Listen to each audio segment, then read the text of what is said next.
पड़ती है। ये भी एक बहुत बड़ा एतराज होता है। ठीक है, ये नॉर्मली होता ही है कि आपको अपनी सलाहियतों पर चूंकि एतमाद नहीं होता, इस तरह की बात उस वक्त की जा रही होती है।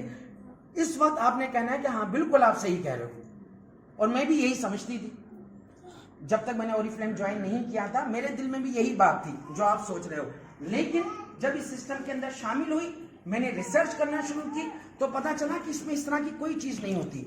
इसमें तो हमने सिर्फ जस्ट शेयरिंग करना होती है, जो नॉर्मल हालात में भी हम कर रहे होते हैं। हमने एक साबुन यूज किया, हमें अच्छा लगा, हमने दूसरों को बता दिया।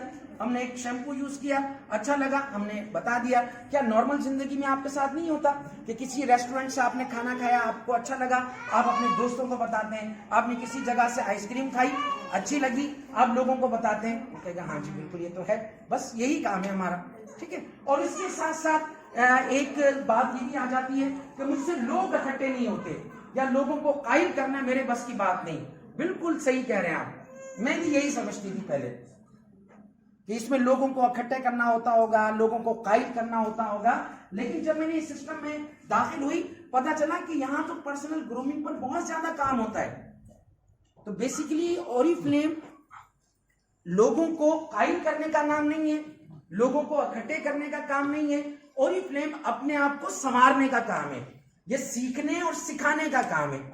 और फिर आप उनको ये भी एक शय दे सकते हैं, बता सकते हैं कि देखें बहुत सारे लोग ऐसे हैं कि जो बहुत आगे जाना चाहते हैं, तरक्की करना चाहते हैं, लेकिन उनको कोई ऐसा ढंग का बंदा नहीं मिल रहा होता कि जो उनको अच्छी तरह बात उनको ट्रांसमिट कर सके और जिससे उनकी लाइफ बदल सके। लेकिन आप जैसा अगर कोई ज़हीन और अक्लमंद शख्स उस शख्स को जाकर ये बात बताएगा, तो क्या ख्याल है उसकी लाइफ बदलेगी नहीं बदलेगी? यहीं पर बात आगे हो जाती है।